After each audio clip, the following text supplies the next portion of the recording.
ओम सभी को नमस्ते। मंत्रोच्चारण। ओम सहनाववतु सहनौ भुनक्तु सह वीर्यं करवावहै तेजस्विनावधीतमस्तु मा विद्विषावहै। ओम शांति शांति शांति। शतपथ ब्राह्मण की कक्षा संख्या 78 है। 8वें अध्याय का प्रथम ब्राह्मण चल रहा है। प्रथम ब्राह्मण के 14 खंड हमने पूरे किए हैं। पीछे पृष्ठ संख्या है 293। 15वां खंड प्रारंभ होना है। पिछले प्रसंग में अंत में स्पष्ट किया था कि अध्वर्यु होता के उंगली में घी लगाता है और उस घी को उंगली में लगे हुए घी को होठों पर लगाता है। ये प्रसंग चल रहा है। उसी प्रसंग को आगे बढ़ाया जा रहा है। खंड 15 है। अथ होतु इह निलिम्पति। अथ होतु इह निलिम्पति। उसके बाद में अर्थात इससे पहले 14वें खंड में जो बोला है स होतु इह निलिम्पति, 14वां खंड आप देखेंगे, उससे आपको उसके साथ जुड़ जाएगा। स होतु इह निलिम्पति। सह वह जो अध्वर्यु है, होतु होता के, इह निलिम्पति वो संकेत कर रहे हैं। वो नहीं बताया जा रहा है कहाँ लगाता है। निलिम्पति का मतलब है लेपना। होता के उंगली पर अध्वर्यु घी को लेपता है। तद होता ओष्ठ्यो निलिम्पते। और उस उंगली पर लगे हुए उस घी को होता ओष्ठ्यो निलिम्पते अपने ओठों पर लगाता है। ओठों पर वो लेप करता है। और जब लेप कर रहा होता है तो मंत्र बोलता है मनसस्पतिना ते हुतस्य अश्नाम ईशे प्राणाय इति। मन के जो स्वामी, मन का पति है, जो मनसस्पति, तो मन के पति के द्वारा ते तुम्हारे लिए हुतस्य हवन किए हुए इस घी को, अश्नामी मैं खा रहा हूँ, ईशे अन्न के लिए, प्राणाय प्राण के लिए। ये 14वां खंड था। अब 15वां खंड है। अथा उसके बाद होतु इह निलिम्पति। अध्वर्यु जो है होता के इह इस उंगली में निलिम्पति लेपता है, घी को लगाता है। तद ओष्ठ्यो निलिम्पते। उस लगे हुए घी को होता ओष्ठ्यो निलिम्पते होठों पर लेपता है।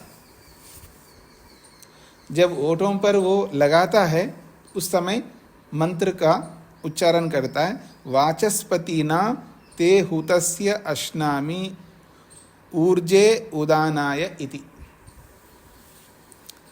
जब होठों पर लगा रहा होता है दोबारा तो कहता है वाचस्पतिना, जो वाणी का जो स्वामी है, वाणी पर संयम करने का जो स्वामित्व है, उसके द्वारा ते हुतस्य हवन किए गए तुझको अश्नामि में खा रहा हूँ। ऊर्जे ऊर्जा के लिए, उदानाय उदान नामक प्राण के लिए। ये 15वां खंड है।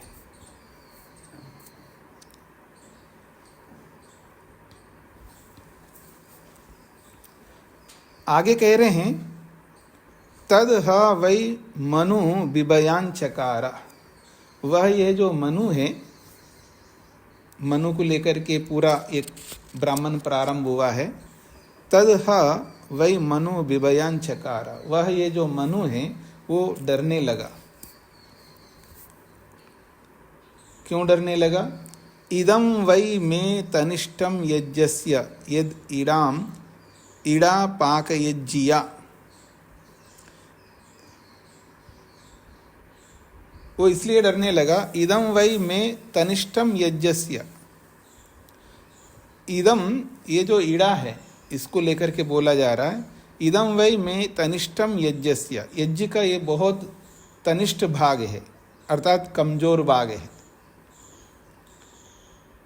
कौन? ईड़ा।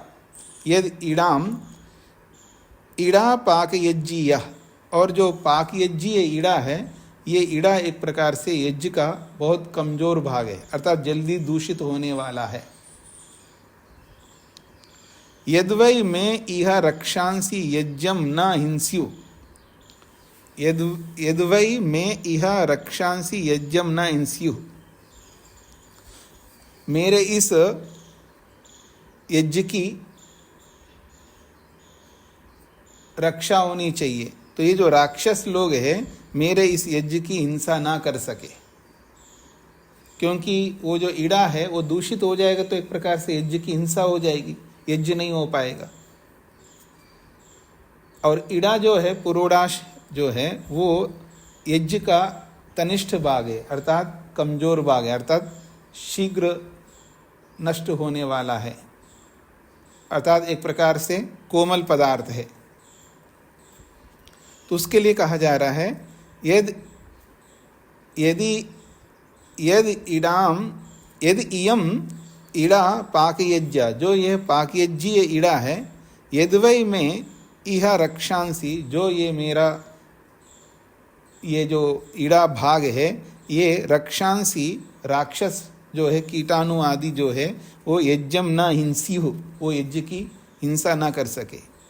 इति, इस प्रकार से, ताम एतद पुरारक्षोभ्य, उस इस ईड़ा को पुरारक्षोभ्य, राक्षसों से पहले इसकी सुरक्षा कर सकूं, अर्थात उसकी आहुति दे करके अपना कर्तव्य को पूरा कर सकूं, ऐसा वो मनु सोच रहा है, डर रहा है, ये इसका तात्पर्य है। इति एव प्रापयेत, ऐसा मान करके ही, इति एव प्रापयेत, ऐसा मान करके ही वो यज्ञ के लिए प्राप्त करवाता है, अर्थात उस ईड़ा को प्राप्त होता है या उस यज्ञ को पहुंचाता है। तथाहु एव एनम एषा एतद पुरारक्षोभ्य, तथाहु एव एनाम, ऐसा मान करके इस ईड़ा को, एषा एतद पुरारक्षोभ्य, राक्षसों से पहले ही उसकी सुरक्षा करता है, राक्षसों से पहले ही उसकी सुरक्षा करता है। इति एव प्रापयते, ऐसा मान करके ही वो पहुंचाता है। अथ यद प्रत्यक्षम न प्रश्नाति नेद अनुपहूताम प्राश्नानि, इति एव एतद एनाम प्रापयते यद ओष्ठयो निलिम्पते।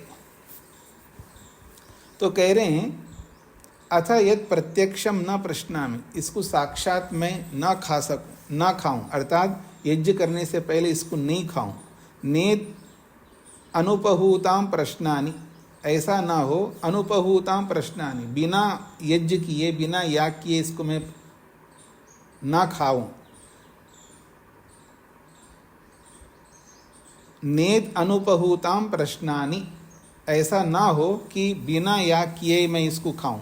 इति एतद एव एनाम प्रापयते, ऐसा मान करके ही इस ईड़ा को प्रापयते, वो प्राप्त कराता है। यद ओष्ठयो निर्लिम्पते, जो कि ओष्ठयो निर्लिम्पते, होठों को जो लगाता है वो इसलिए लगाता है ताकि वो, ये एक प्रतीक है, होठों पर लगाने का ये प्रतीक है कि मैं इसको नहीं खा रहा हूँ, बिना याग किए इसको मैं नहीं खा रहा हूँ, ऐसा जताने के लिए एक प्रकार से ये उपलक्षण मात्र है होठों पर लगाने का, ऐसे इसका तात्पर्य है। मतलब ओठों को लगाता है, बस उसको खाता नहीं है, अंदर निगलता नहीं है, केवल ओठों को लगाता है। इसका ये तात्पर्य है, ये कहना चाहते हैं कि बिना याग किए मैं ना खाऊं, इसको बताने के लिए वो होठों को लगाता है, होता है, ये इसका तात्पर्य है।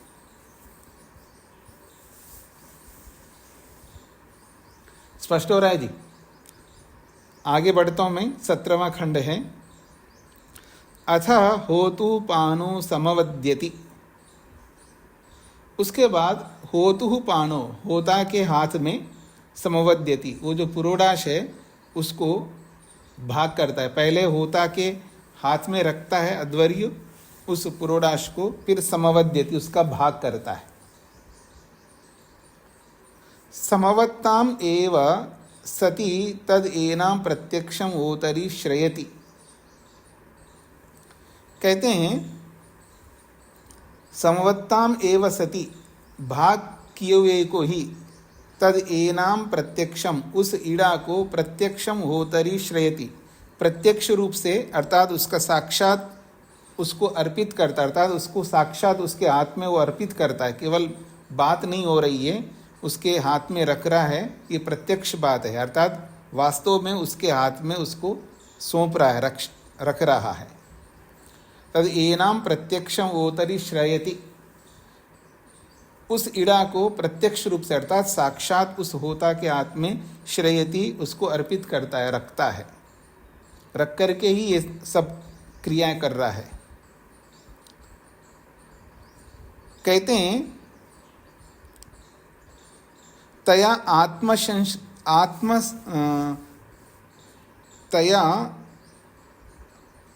आत्मश्रितया होता यजमानाय आशीषम आशास्ते, ऐसा है। तया आत्मन श्रितया होता यजमानाय आशीषम आशास्ते। कहते हैं तया आत्मन आश्रितया, वो अपने में आश्रित के, यानी उस अपने साथ आश्रित उस ईड़ा का, उसके हाथ में साक्षात विद्यमान है होता के, तो तया आत्मन श्रितया, उस ईड़ा के आत्मन श्रितया, उसके हाथ में आश्रित उस ईड़ा से होता यजमानाय, यजमान के लिए आशीषम आशास्ते, उसके आशीर्वाद की प्रार्थना करता है, अर्थात उसके लिए आशीर्वाद की प्रार्थना करता है, ऐसा कह सकते हैं। उस यजमान के लिए आशीषम आशास्ते, आशीर्वाद मांगता, यूँ कहिएगा, ईश्वर से उस यजमान के लिए आशीर्वाद मांगता है। उसके हाथ में आश्रित उस ईड़ा से ही यजमान के लिए आशीर्वाद मांगता है। तस्माद होतु पानो समवद्यति, इसलिए होता के हाथ में उसका विभाग करता है, यानी ईड़ा को होता के हाथ में रख करके उसका विभाग करता है, और प्रत्यक्ष उसके हाथ में विद्यमान उस ईड़ा को ध्यान में रख करके ही यजमान के लिए वो परमात्मा से आशीर्वाद मांगता है, अर्थात वो ईड़ा यजमान को हमेशा प्राप्त होती रहे, अन्न की कमी यजमान के पास ना रहे, ऐसा आशीर्वाद यजमान के लिए वो मांगता है, इसका तात्पर्य है।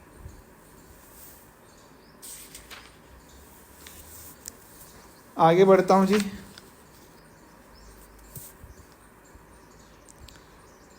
अठारहवां खंड है।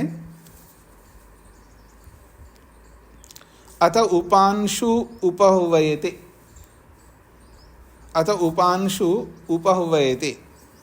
उसके बाद में उपांशु अर्थात बहुत धीमी, केवल होठ हिलने वाला जप के रूप में वो उपहुवयते बुलाता है।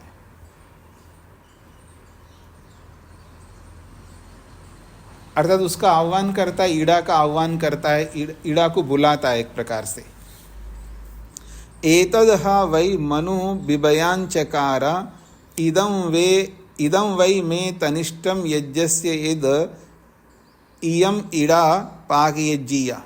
उसी बात को जो पीछे बोला था, वो डर रहा था, उसी बात को यहाँ पर दोहराया जा रहा है। अतः उपांशु उपहुवयते, अब उपांशु के रूप में उसको बुलाता है। यद एतद वै एतद एतद हा वै मनु बिभयान चकारा, वह यह मनु जो है बिभयान चकारा, डरने लगा। इदम वै में तनिष्ठम यज्ञस्य, ये यज्ञ का बहुत तनिष्ठ है, अर्थात बहुत सुकुमार है, सुकुमार तो नहीं कहूँ, कोमल, सुकोमल ईड़ा है, अर्थात जल्दी नष्ट नहीं, जल्दी नष्ट होने वाला है। ये जो ईड़ा रूपी अन्न है, ये शीघ्र तैयार किया हुआ पुरोडाश रूपी जो अन्न है, ये यज्ञ का बहुत ही सुकोमल अर्थात जल्दी नष्ट होने वाला है, जो कि पाक यज्ञ से उत्पन्न हुआ ये ईड़ा है। यद्वै में इह रक्षांसी यज्ञम न हन्यु, जो कि मेरे इस यज्ञ में इस ईड़ा को राक्षस लोग दूषित न कर सके। इति, इस प्रकार, ताम एतत् पुरा रक्षोभ्य इति एव उपांशु उपावयता, राक्षसों से पहले मैं इसकी रक्षा कर सकूं, राक्षसों से पहले मैं इसकी रक्षा कर सकूं का मतलब है राक्षसों से पहले इसको मैं यथास्थान पर इसको आहूत कर सकूं, ये इसका तात्पर्य है। ऐसा उपांशु के रूप में वो उपाहवयता उसको, उस ईड़ा को बुलाता है, अग्नि देवता को सौंपने के लिए बुलाता है। तथा वो एव एनाम एषा एतत् पुरा रक्षोभ्य इति एव उपांशु उपाहवयते, ऐसा मान करके आज भी, तथाहु ऐसा ही मान करके इस ईड़ा को लेकर के राक्षसों से पहले, दूषित कीटाणु आदियों से दूषित होने से पहले उसकी रक्षा करता हुआ वो उसको आहूत करता है, या यूं कहिएगा उस ईड़ा को देवताओं के लिए आह्वान करता है, ये इसका तात्पर्य है।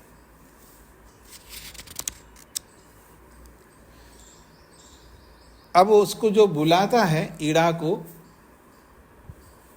अग्नि देवता को अर्पित करने के लिए, तो मंत्र के माध्यम से बुलाता है। तो किस तरह बुलाता है उसको दिखाया जा रहा है 19वें खंड में।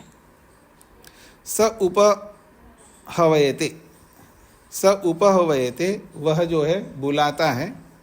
कैसे बुलाता है? उपहूतम रथंतरम सह पृथिव्या, उपहूतम रथंतरम सह पृथिव्या, सह पृथिव्या रतंतरम उपहूतम, पृथ्वी के साथ रतंतर साम को बुलाता है। अलग अलग साम होते हैं जी, अलग अलग साम जो है अलग अलग देवताओं को ध्यान में रख करके अलग अलग साम होते हैं, उन सामों को बुलाता है। तो रतंतरम साम हैं, ऐसे अलग अलग वामदेवी संबंधी साम हैं।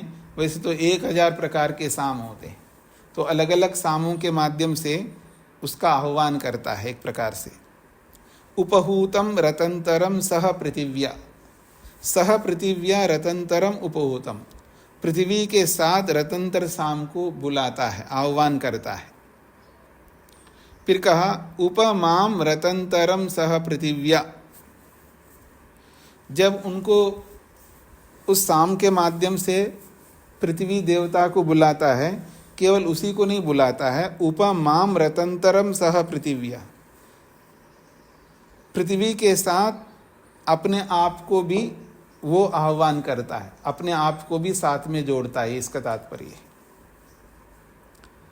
उपमाम रतंतरम सह पृथिव्या, सह पृथिव्या, पृथ्वी के साथ साथ रतंतर को बुलाता हुआ, माम मुझे भी बुला दे, अर्थात मेरे को भी साथ जोड़ दे, इसका ये तात्पर्य है। फिर उसके बाद आगे कहा जा रहा है, ये मंत्र है वैसे, उपहूतम वामदेव्यम सह अंतरिक्षेण, उपहूतम वामदेव्यम सह अंतरिक्षेण, अंतरिक्ष के साथ, सह अंतरिक्षेण, अंतरिक्ष के साथ, वामदेव्यम उपहूतम, वामदेवी संबंध, वामदेव्य, वामदेव्य को भी, वामदेव्य को, वामदेव्य नामक सामगान है, तो अंतरिक्षेन सह वामदेव्यम उपहूतम, अंतरिक्ष के साथ साथ वामदेवी नामक साम को उपहूतम बुलाता है। फिर कहा है उपमाम वामदेव्यम सह अंतरिक्षेन, अंतरिक्ष के साथ साथ वामदेवी को बुलाता हुआ माम अपने आप को भी साथ जोड़ता है, अर्थात मेरे को भी इसके साथ जोड़ना है, अर्थात अपने आप को अलग नहीं करता है, मुझ सहित अर्थात मुझ आत्मा के सहित ये सामदेवी को बुलाना है, यानी वामदेवी नामक साम को बुलाना है मेरे सहित, ऐसा इसका तात्पर्य है।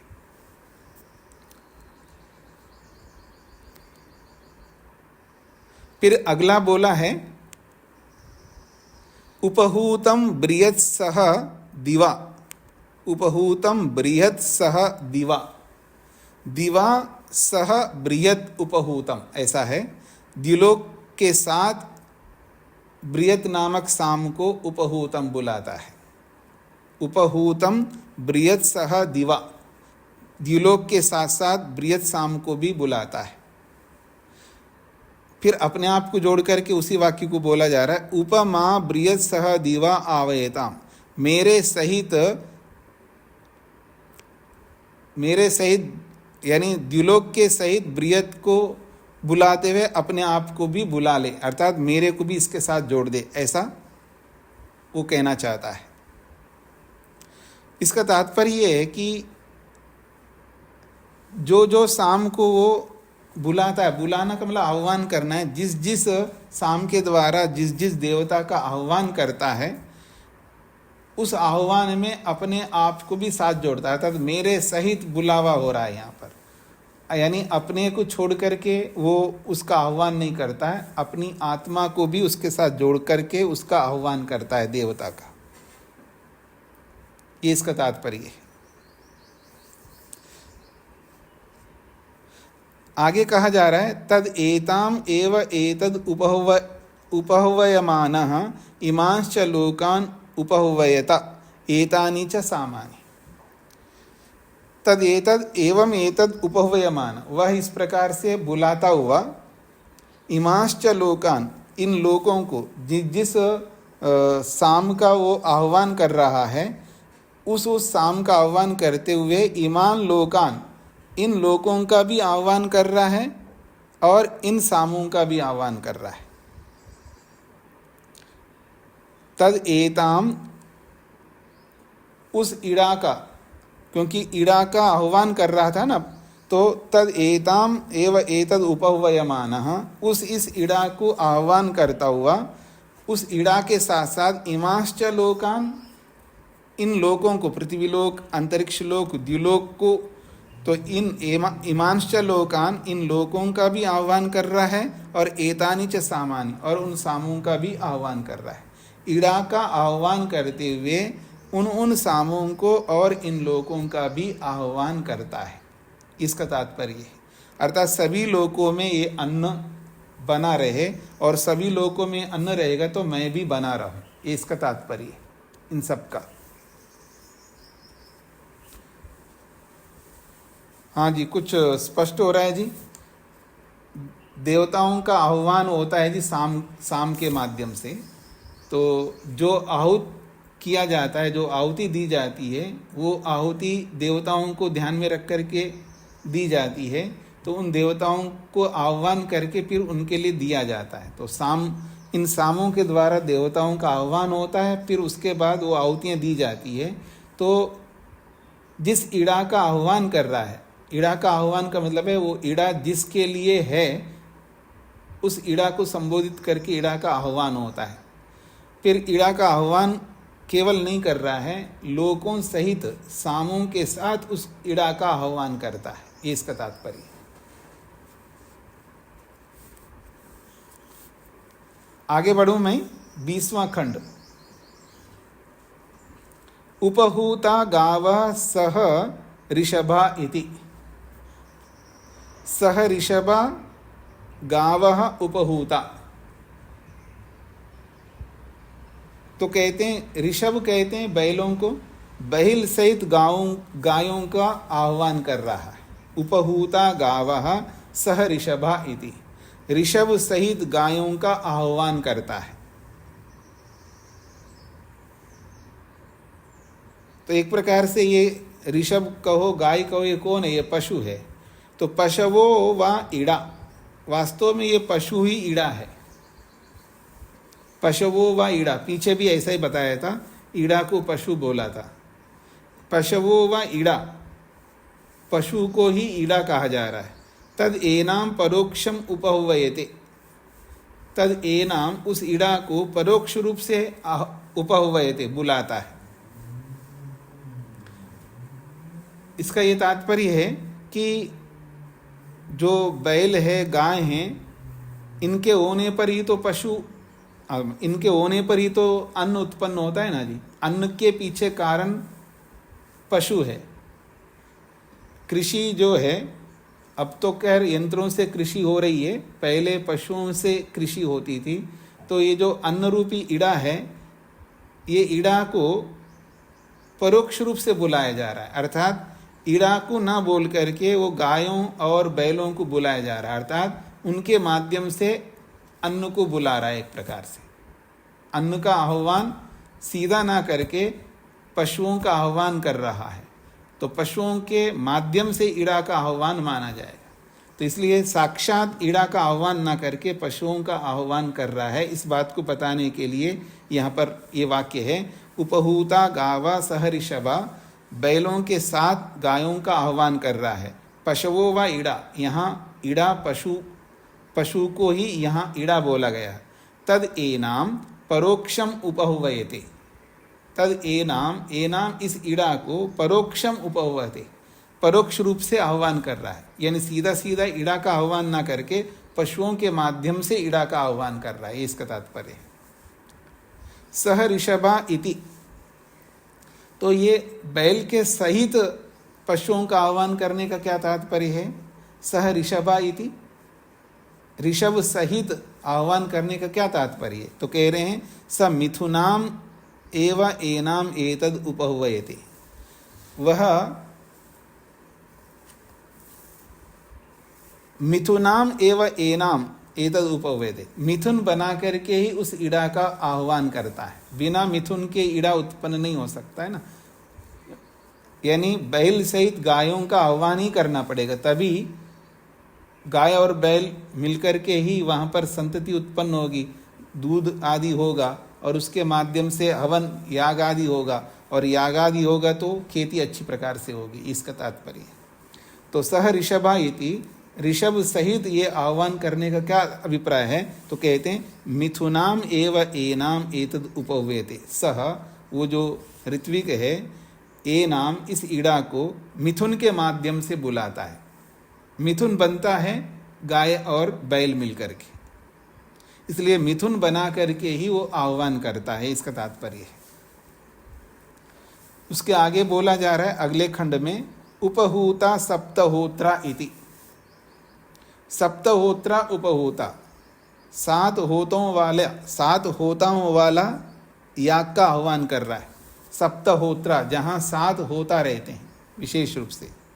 ये जो क्या कहते हैं, सोमयाग होता है ना, सोमयाग में सात होता होते हैं विशेष रूप से। उपहूता सप्तहोत्रा, सात होतों वाला याग का आह्वान करता है।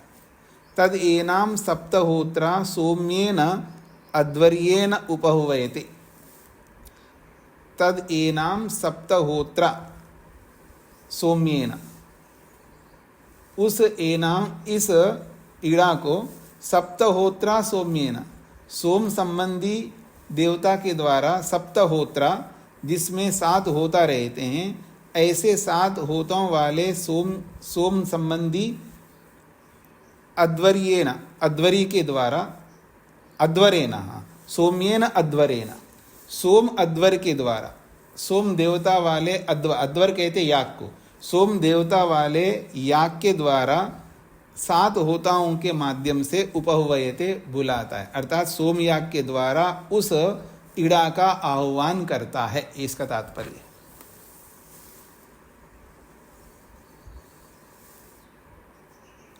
तो सोमयाग में 7 होता होते हैं विशेष रूप से, इसलिए बोला है तद एनाम, उस ईड़ा को, सप्तहोत्रा सोम्येन अध्वरेन, 7 होताओं वाले सोम याग के द्वारा उपहुवयते, बुलाता है। अगला है उपहूता इड़ा ततुरि इति। उपहूता इड़ा ततुरि इति। ततुरि तैरने वाली इड़ा को, या यूं भी कह सकते हैं तैराने वाली इड़ा का आह्वान करता है। उपहूता इड़ा ततुरि इति। ततुरि कहते हैं तैराने वाली। ऐसा इड़ा है जो तैराने वाली, अर्थात यजमानों को तराने वाली है, पार करने वाली इड़ा है। तो तराने वाली, तैराने वाली जो इड़ा है उसका उपहूता बुलाता है। तद एनाम प्रत्यक्षम उपवयते, यहाँ उस इड़ा को प्रत्यक्ष रूप से बुलाता है।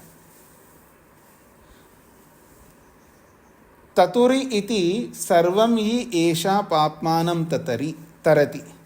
ततुरि इति, ये इसको इड़ा को ततुरि क्यों कहा है, इस इड़ा को ततुरि शब्द से क्यों बोला है उसको समझा रहे हैं। ततुरि इति, इसको ततुरि इसलिए कहा है सर्वम ही एषा पाप्मानं तरति, संपूर्ण पाप को ये तराती है। तस्माद् आह ततुरि इति, इसलिए इसको ततुरि कहा है, क्योंकि सारे पाप को ये दूर करती है, पार कराती है। पाप को पार करना, पाप को नष्ट करना जो है, भ्रांति में नहीं जाना है। पाप नष्ट होते हैं। जैसे संध्या में भी,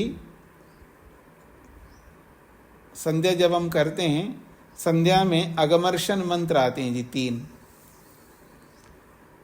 और अगमर्शन शब्द का अर्थ है पाप को मसलने वाले मंत्र, पाप को नष्ट करने वाले मंत्र। तो वहाँ पर भी पाप को नष्ट करने वाले जो मंत्र है जो संध्या में हम बोलते हैं, तो संध्या करके हमारे पाप नष्ट हो जाते हैं ऐसा नहीं है। अर्थात जो हमने पाप बोया है, अर्थात पाप किया है, उसको किए हुए पाप को नष्ट नहीं करेंगे। हमेशा ये याद रखना है, जो भी हमने पाप किया है वो किया हुआ पाप कभी नष्ट नहीं होता है। फिर वो पाप को कैसे नष्ट करेंगे? भविष्य में होने वाले पाप को नष्ट करता है। या जो भी मंत्र है या जो भी हमारा आगे का कर्म है, वो आगे पाप ना हो उसके लिए तैयारी है। आगे आने वाले पाप को नष्ट करने वाले अगमर्शन हैं।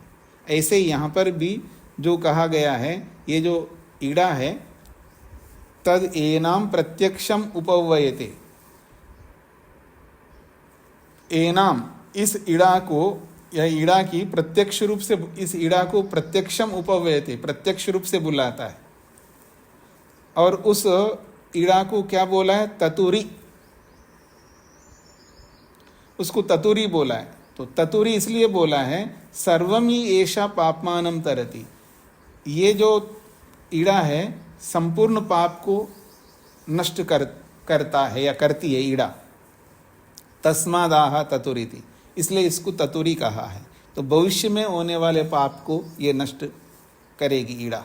अर्थात हमारे पास अन्न बराबर रहे तो हम पाप क्यों करेंगे जी? अरे अन्न आपके पास पुष्कल मात्रा में हो तो आप पाप क्यों करेंगे? और अन्न ना हो तो बोलते हो ना आप, क्या कहते हैं आप, भूखा आदमी क्या नहीं करता? भूखड़ आदमी क्या नहीं करता है जी? सब कुछ करता है, अर्थात पाप करता है व्यक्ति।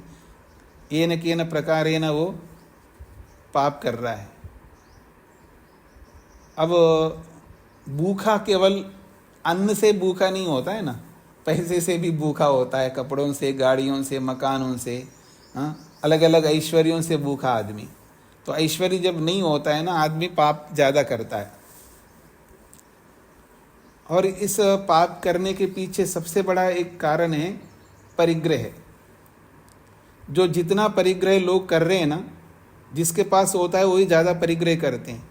तो जो लोग ज़्यादा परिग्रह करने वाले होते हैं तो बाकी जो लोग हैं, क्योंकि परिग्रह करने वाले 10% लोग हैं, 90% लोग तो ऐसे ही भूखे हैं। 90% लोग जो है भूखे हैं और 10% लोग जो है परिग्रह करते जा रहे हैं। और ये 90% लोग जो है क्या करेंगे? पाप ही तो करेंगे। और जब परिग्रह करना आप बंद कर देंगे तो अर्थव्यवस्था जो है बहुत अच्छी हो जाएगी, चीज़ें बहुत सस्ती हो जाएंगी। और इतनी सस्ती हो जाएंगे फिर कोई चुराने की चेष्टा ही नहीं करेगा, आसानी से सबको मिल जाएंगे। कम पैसे में ही सबका काम आसानी से चलता जाएगा। फिर ये सब आज जैसा हो रहा है वो नहीं हो पाएगा। इसलिए दुनिया में 10% लोग ऐसे हैं, मोटे तौर पर बोल रहा हूँ, बहुत परिग्रह कर रहे हैं, इकट्ठा करते जा रहे हैं, करते जा रहे हैं, करते जा रहे हैं, करते जा रहे हैं। और बाकी सब लोग जो है पाप करने में लगे हुए हैं, अर्थात अधर्म से ऐश्वर्य को प्राप्त करने में लगे हुए। देख लो आप किस में आते हैं, अपने आप को देख लो आप किस में आते हैं। तो आइए आगे बढ़ता हूं मैं। तो अन्न को, ईड़ा को यहाँ पर ततुरी इसलिए कहा है क्योंकि ये पाप को नष्ट करने वाली है ईड़ा। तस्माद आह ततुरी इति। उपहूता सका भक्ष इति। कहते हैं उपहूता सका भक्ष इति। भक्षः सखा उपहूता, भक्ष को, जो सखा को उपहूता बुलाया जा रहा है। प्राणो वै सखा भक्ष, ये प्राण ही सखा है और प्राण ही भक्षा है। यहाँ पर तत्प्राणम उपहुवयते, इसलिए उस प्राण रूपी भक्ष को, उस प्राण रूपी सखा को उपहुवयते बुलाया जाता है। उपहूतम एक इति, और हेक को भी बुलाया जा रहा है। उपहूतम एक इति, हेक को भी बुलाया जा रहा है। तत्शरीरम, ये शरीर ही हेक है। हेक का मतलब है शरीर। तत्शरीरम, ये शरीर है। शरीरम उपहुवयते, शरीर को ही बुलाया जा रहा है। तत्सर्वाम उपहुवयते, तो कहते हैं संपूर्ण को ही बुला लेता व्यक्ति। शरीर सब कुछ है जी। शरीर अगर ठीक है तो शरीर ही सब कुछ है, और शरीर रोगग्रस्त है तो सब कुछ व्यर्थ है।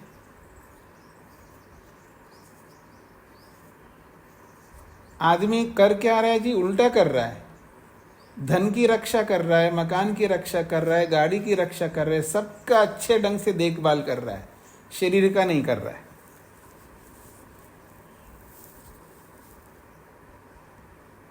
अर्थात मनुष्य के सामने कीमती वस्तु, सोना चांदी, हीरे जवाहरात, नोट, कागज, ये सब महंगी चीजें हो गई उसके लिए। शरीर महंगा नहीं है। शरीर की रक्षा ना करके बाकियों की रक्षा में लगा हुआ है। समय लगा रहा है दूसरों की रक्षा करने में, शरीर की रक्षा करने के लिए नहीं। तो वास्तव में शरीर सर्वोपयोगी है, अथवा यूं कहिए सबसे अधिक कीमती वस्तु है, उसकी सुरक्षा करनी चाहिए। तो शरीरम उपवयते, शरीर का ही वो आह्वान कर रहा है। तत्सर्वाम उपवयते, जो व्यक्ति शरीर का ही आह्वान करता है एक प्रकार से सबका आह्वान करने वाला बन जाता है। इसलिए शरीर मुख्य है, ऐसा आप समझ सकते हैं। आगे बढ़ रहा हूं जी मैं। 24वां खंड। अतः प्रतिपद्यते, ये जो ऊपर जो आह्वान किया जा रहा है, ये आह्वान कैसा किया जा रहा था? 18वें खंड में देखें आप तो 18वें खंड में कहा अतः उपांशु उपव्यते, उपांशु होकर के बुलाना हो रहा था, यानी उपांशु के रूप में आह्वान कर रहा था। अब यहाँ पर 24वें खंड में बोला जा रहा है अतः प्रतिपद्यते, अब प्रतिपादन करता है, अर्थात एक प्रकार से बोल करके कर रहा है, बोल करके आह्वान कर रहा है, यूं कहिए ऊंचे स्वर से आह्वान कर रहा है, वाणी से आह्वान कर रहा है। वो उपांशु था ओठ हिला करके, अब यहाँ वाणी बोल करके आह्वान कर रहा है। इड़ा उपहूता, उपहूता इड़ा उप अस्मान, इड़ा हवयताम इड़ा उपहूता इति। इड़ा उपहूता, उपहूता इड़ा, दो वाक्य हैं जी, उल्टा करके देखिएगा। एक तो पहले इड़ा को रखा है, फिर उपहूता, इड़ा उपहूता, इड़ा का आह्वान करता है, उपहूता इड़ा आह्वान करता है इड़ा का। एक वाक्य में है इड़ा पहले को रखा, उपहूता को बाद में रखा, दूसरे वाक्य में उपहूता को पहले रखा और इड़ा को बाद में रखा। तो कह रहे हैं इड़ा उपहूता, उपहूता इड़ा उपा अस्मान, इड़ा हवयताम इड़ा उपहूता इति। इड़ा को बुलाया जा रहा है, इस वाक्य में इड़ा को बुलाया जा रहा है अलग अलग वाक्य के द्वारा, पृथक पृथक वाक्य के द्वारा। तद उपहूताम एव एनाम एतस् सतीम प्रत्यक्षम उपहुवयते। तद उपहूताम एव एनाम एतत् सती प्रत्यक्षम उपहुवयते। तद उपहूताम, उसको बुलाते हुए, एनाम एतस् सतीम, एनाम इस इड़ा को, एतत् सतीम प्रत्यक्षम अर्थात उस इड़ा के होते हुए, इड़ा समक्ष होते हुए उसको प्रत्यक्ष रूप से उपहुवयते बुलाया जा रहा है। एतत् सतीम प्रत्यक्षम उपहुवयते, उस इड़ा के प्रत्यक्ष होते हुए ही, अर्थात उस इड़ा के समक्ष होते हुए भी उसको आह्वान किया जा रहा है। दो प्रकार से आह्वान होता है जी, एक प्रत्यक्ष नहीं है तो बुलाना होता है, और प्रत्यक्ष हो तो भी बुलाया जाता है। जैसे मान लीजिए आप में से मैं सदानंद जी मेरे सामने दिखाई दे रहे हैं, तो एक तो सामने है तो भी सदानंद जी बोल रहा हूँ, और सामने नहीं है, दिखाई नहीं दे रहे, प्रत्यक्ष नहीं है तो भी सदानंद जी ऐसा बोल सकता हूँ मैं। तो यहाँ पर बोला जा रहा है कि प्रत्यक्ष, इड़ा के प्रत्यक्ष होते हुए भी प्रत्यक्ष इड़ा को ध्यान में रख करके बुलाया जा रहा है। बुलाना दोनों ढंग से होता है, प्रत्यक्ष को भी बुलाया जाता है और जो अप्रत्यक्ष है उसको भी बुलाया जाता है, इसका ये तात्पर्य। तो उसी बात को यहाँ पर स्पष्ट किया जा रहा है, तद उपहूताम एव एनाम एतस् सतीम प्रत्यक्षम उपहुवते। तो कह रहे हैं तद उपहूताम, उस बुलाए हुए को, एनाम एतस् सतीम प्रत्यक्षम, उस प्रत्यक्ष रहने वाले उस इड़ा को देखते हुए भी उपहुवयते, उसको बुलाया जा रहा है। या वै सा आसीत गौ वै सा आसीत, और जो इड़ा है या वै सा आसीत, जो वो थी, गावो वै सा आसीत, वो गाय थी। इड़ा शब्द से पशु को भी बोला है पीछे, और इड़ा जो अन्न है उसको भी बोला जा रहा है। तो कह रहे हैं या वै सा आसीत, जो वह थी, गौ वै सा आसीत, वास्तव में वो गाय थी। जो इड़ा के रूप में वो जो थी वो वास्तव में वो गाय थी। चतुष्पदी वै गौ, और गाय जो है 4 पांव वाली है। चतुष्पदी वै गौ, गाय 4 पांव वाली है। तस्मात् चतुः उपहुवयते, इसलिए 4 बार बुलाया जाता है। गाय 4 पांव वाली है, इसलिए आह्वान भी 4 बार किया जाता है, इसका तात्पर्य। स वै चतु उपहुवयमानः, वह 4 बार बुलाया जाता हुआ। स वै चतु उपहुवयमानः, वो 4 बार बुलाया जाता हुआ। अथा नाना इव उपहुवयते, नाना इव उपहुवयते, वो 4 बार नाना इव उपहुवयते, अलग अलग प्रकार से उसको बुलाया जाता है। अजामितायै जामीह कुर्यात्, जो असमान रूप में है उसको समान कर लिया जाता है। जो असमान रूप से जो बुलाया जाता है उसको समान रूप से किया जाता है। अर्थात असमान का मतलब है जो वाक्य है वो असमान है, अर्थात एक जैसा नहीं। 4 बार जो बुलाने के वाक्य है वो असमान है, अलग अलग वाक्य है, अलग अलग रूप से बुलाया जाता है। उसको जामीह कुर्यात्, उसको समान रूप से कर लिया जाए। यद कि वो कैसे हैं वो वाक्य, यद इडा उपहूता यद इडा उपहूता इति एव उपवहेत। इडा उपहूता इति एव उपवयेत। इडा का आह्वान करना ऐसा कह करके उपहवहेता ऐसा बुलाना। इडा का आह्वान करो ऐसा कह के उसका आह्वान करना चाहिए। यानी ईड़ा शब्द को पहले रख रहे हैं और क्रियापद को बाद में रख रहे हैं। ईड़ा उपहूता ये 2 वाक्य है। ऐसा कह करके उपहवयेता बुलाया जाता है। फिर कहा उपहूता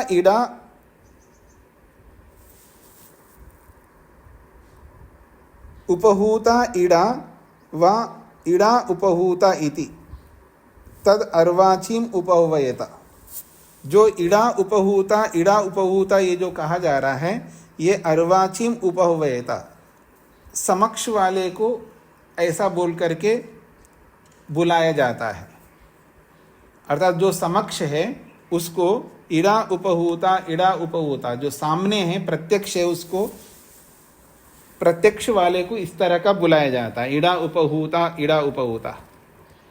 फिर कहा है उपहूता इड़ा तद पराचीम, वो अप्रत्यक्ष वाले को बुलाया जाता है। जो सामने है उसको इड़ा उपहूता कहा जाता है और जो अप्रत्यक्ष है उसको उपहूता इड़ा ऐसा कह करके बुलाया जाता है।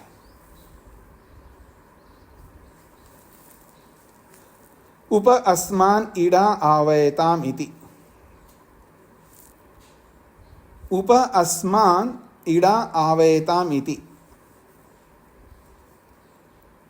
अस्मान इड़ा आवयताम, हमें भी बुलाया जाए। अर्थात केवल इड़ा को न बुलाया जाए, हमें भी बुलाया जाए ऐसा। तद आत्मानं चैव एतद न अंतरेति। आत्मानं चैव, आत्मा को भी उसके साथ जोड़ करके बुलाया जाता है। न अंतरेति, उसको पृथक नहीं किया जाता है। अर्थात आत्मा को साथ जोड़ करके ही बुलाया जाता है, आत्मा को पृथक करके नहीं।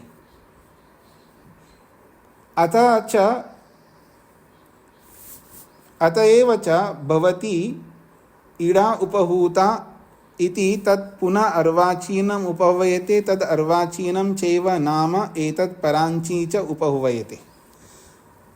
ऐसा मान करके ही उसको बुलाया जाता है। जो प्रत्यक्ष है उसको इड़ा उपहूता और जो अप्रत्यक्ष है उसको उपहूता इड़ा ऐसा बुलाया जाता है। ये इसका तात्पर्य। बार बार इड़ा उपहूता और उपहूता इड़ा ऐसा बार बार जो शब्द आ रहे हैं उसका तात्पर्य ये इस 25वें खंड का तात्पर्य है। शब्दों में ना जाइए, शब्दों को बार बार बोलेंगे तो उलझ जाएंगे। इसका मुख्य तात्पर्य है इड़ा उपहूता ये 2 वाक्य है। ईड़ा को पहले रखा, उपहूता क्रियापद को बाद में रखा। फिर उपहूता ईड़ा, उपहूता रूपी क्रियापद को पहले रखा और ईड़ा जो संज्ञावाची उसको बाद में रखा। ये 4 वाक्य हो रहे हैं। ईड़ा उपहूता 1, ईड़ा उपहूता 2, उपहूता ईड़ा 3, उपहूता ईड़ा 4, ये 4 वाक्य हैं। तो कहाँ है कि 4 पाँव वाली गाय है इसलिए उसको 4 बार बुलाना है। अब इसको 4 बार बुलाएंगे तो एक वाक्य को 2-2 करके बुला रहे हैं, यानी एक ही वाक्य को 2-2 बार बुला रहे हैं। तो इड़ा उपहूता एक बार बोला है, तो ये 2 वाक्य हो गए। और फिर उपहूता इड़ा ये 2 बार हो गए। ऐसे 4 वाक्य हो रहे हैं। तो इसमें जो प्रत्यक्ष है उसको इड़ा उपहूता कहा जा रहा है, जो परोक्ष रूप में उसको उपहूता इड़ा कहा जा रहा है। बस इतना अंतर है। इस 25वें खंड के बारे में किसी कुछ कहना है? सदानंद जी। स्वामी जी नमस्ते जी।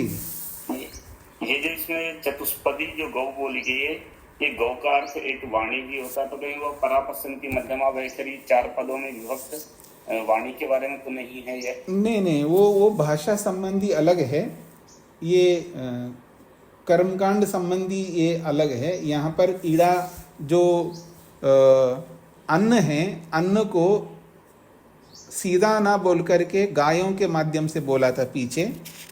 तो अन्न बराबर पशु,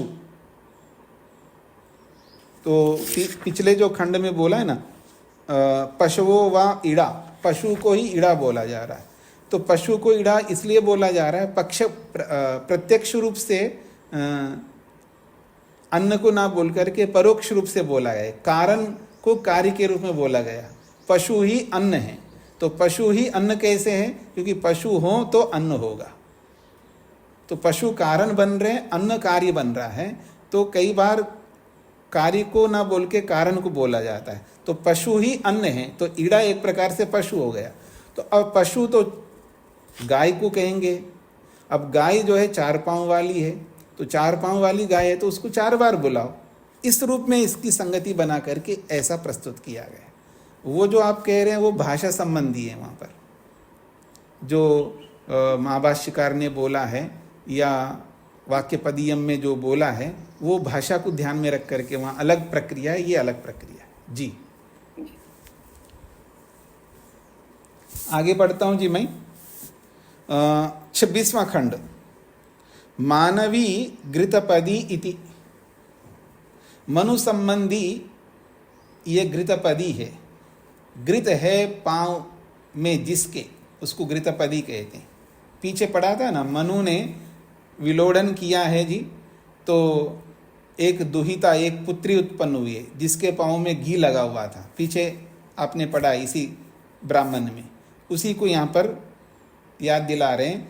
मानवी घृतपदी इति मनु ही एताम अग्रे अजनयता। क्योंकि इस घृतपदी को, यानी पाँव घृतयुक्त पाँव वाली दुहिता को मनु ने ही सबसे पहले उत्पन्न किया था। मनु ही एताम अग्रे अजनयता, पहले मनु ने ही इसको उत्पन्न किया था। तस्मादाह मानवी इति घृतपदी इति, इसलिए कहा गया है मनु संबंधी ये घृतपदी है। यदेव अस्यै घृतम पदे समतिष्ठता तस्माद आहा घृतपदी, इसको स्पष्ट कर दिया है। कहते हैं यदेव अस्यै घृतम पदे समतिष्ठता, जो कि अस्यै इसके पदे पांव पर घृतम समतिष्ठता, घृत लगा हुआ था, उस दुहिता के पांव में घृत लगा हुआ था। तस्माद आहा घृतपदी, इसलिए उस दुहिता को, उस पुत्री को घृतपदी शब्द से बोला गया है। स्पष्ट हो गए जी। यहाँ पर घृतपदी कौन है? मनु की पुत्री को घृतपदी कहा है। अब वो केवल मनु की पुत्री नहीं थी, क्योंकि मनु की पुत्री जो उत्पन्न होकर के गाती हुई जब वो आ रही थी, तो उसके साथ मित्र और वर्ण जुड़ गए थे। उसके लिए कहा जा रहा है उता मैत्रा वरुणी इति। मित्र वर्ण वाली ये घृतपदी है, उता मैत्रा वरुणी इति।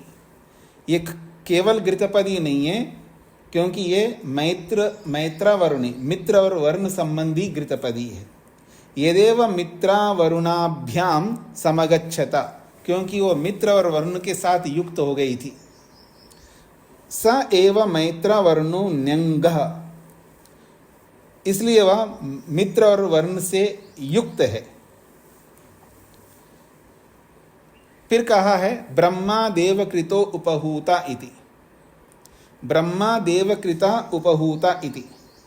और देवों के द्वारा बनाए गए जो ब्रह्मा है, क्योंकि ब्रह्मा को देवों ने बनाया, ऋत्विकों ने ब्रह्मा बनाए ना, पीछे बताया था। तो ब्रह्मा देवकृता उपहूता, देवों के द्वारा जो निर्मित जो ब्रह्मा है उसका भी आह्वान किया जाता है।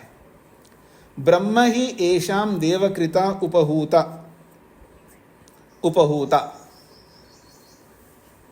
ब्रह्म ही एषाम ब्रह्म ही, इन देवताओं के, इन ऋत्विकों का ब्रह्म ही देवकृत है, अर्थात देवों के द्वारा, ऋत्विकों के द्वारा निर्मित ये जो ब्रह्म है उसका भी उपहूता उसका भी आह्वान किया जाता है याग में। दैव्या अध्वर्यवा उपहूता मनुष्याः इति। देव्या अध्वर्यवा उपहूता मनुष्याः, देव्या देव संबंधी अध्वर्यु, क्योंकि ये जो अध्वर्यु जो होते हैं वो देव्या देव होते हैं, यानी देव संबंधी अध्वर्यु होते हैं, और उनका भी उपहूता आह्वान किया जाता है। मनुष्याः, और वो मनुष्य लोगों के द्वारा ही वो निर्मित है। अध्वर्यों को मनुष्य ही, यजमान लोग ही अध्वर्यु बनाते हैं। तद देवांश्च एव एतद अध्वर्यून उपहवयते, तद देवान, उन देवों को, एतद अध्वर्यून, उन इन अध्वर्यु व अध्वर्यु देव संबंधी इन अध्वर्यों को उपहवयते बुलाया जाता है, यानी देवत्व को प्राप्त हुए अध्वर्यों का आह्वान किया जाता है। ये च मानुषा वत्साः वै दैव्या अध्वर्यवो अथ ये इतरे ते मानुषाः। ये च मानुषा वत्साः, और जो मनुष्यों वाले, मनुष्य संबंधी जो बछड़े हैं, दैव्या अध्वर्यवा, और वो जो है देवत्व को प्राप्त हुए अध्वर्यों का ही बछड़ा माना जाएगा। या इतरे ते मानुषा, बाकी जो है वो मनुष्य के बछड़े कहे जाते हैं, अर्थात अध्वर्यों के साथ जो बछड़े युक्त रहते हैं। क्योंकि आप देखेंगे याग में जो दूध निकालना होता है वो ऋत्विक गण ही निकालते हैं। याग में जो दूध निकालते हैं वो ऋत्विक गण ही निकालते हैं। याग में जो समिधाएं लाया जाता है, समिधाएं लाई जाती है, वो ऋत्विक ही लाते हैं। और जंगल में जाकर के जो यूप आदि लाना होता है वो सब ऋत्विक गण ही करते हैं। तो उसी को ध्यान में रखते हुए मैं बोल रहा हूँ यहाँ पर, ये च मानुषा वत्साः वै दैव्या अध्वर्यवः, जो मनुष्य से संबंधित बछड़े हैं वो जब अध्वर्यु के साथ जुड़ जाते हैं, यानी ऋत्विकों के साथ जुड़ जाते हैं, तो वो दैव्या अध्वर्यवा वत्सा, वो देव संबंधी अध्वर्यों के ही बछड़ा बन जाते हैं। अतः ये इतरे, और जो बाकी है, जो याग से अतिरिक्त जो बछड़े हैं, ते मानुषा, वो मनुष्य के होते हैं, अर्थात मनुष्य संबंधी बछड़े होते हैं। इसका तात्पर्य है कि यागीय प्रक्रिया के अंतर्गत जो बछड़े हैं वो ऋत्विकों के बछड़े माने जाते हैं, जो याग से अतिरिक्त जो बछड़े हैं वो सामान्य लोगों के बछड़े हैं, ऐसा माना जाता है। तो इसलिए उनका उसी याग के साथ ही जोड़ करके रखते हैं उन बछड़ों को, गायों को। तो जो याग से संबंधित जो जो साधन होते हैं वो यागीय साधन माने जाते हैं, इसलिए वो देवत्व को प्राप्त किए हुए होते हैं, अर्थात देव लोगों के द्वारा उपयोग किए जाने वाले होते हैं। मनुष्य लोगों के द्वारा उपयोग किए जाने वाले वो मनुष्य संबंधी होते हैं, इसका ये तात्पर्य है।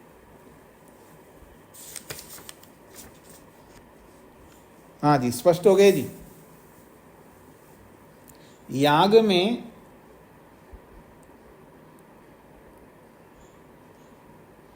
चाहे वो आसन हो, चाहे वो दर्भ है, चाहे वो पात्र हैं, चाहे वो गाय हैं, चाहे वो जो भी है, तो याग से संबंधित जो सब कुछ वो संस्कृत होते हैं, अर्थात उन सब का संस्कार किया जाता है। तो संस्कृतीय चीज़ों को वो दिव्य देवतोचित साधन माना जाता है, देवताओं के द्वारा प्रयोग किए जाने वाले साधन माने जाते हैं। और ऋत्विक भी देव होते हैं। इतना ही नहीं, यजमान भी देव होता है। पीछे बोला था कि यजमान भी देव होता है। यजमान देव कब होता है जी? आप में से कौन बताएंगे यजमान देव कब होता है? जब वो संकल्प करता है, इदम अहम अनृता सत्यमुपैमि। जैसे वो सत्य को धारण करता है वो देव बन जाता है। तो आज इतना ही रखते हैं जी। ओम शांति शांति शांति।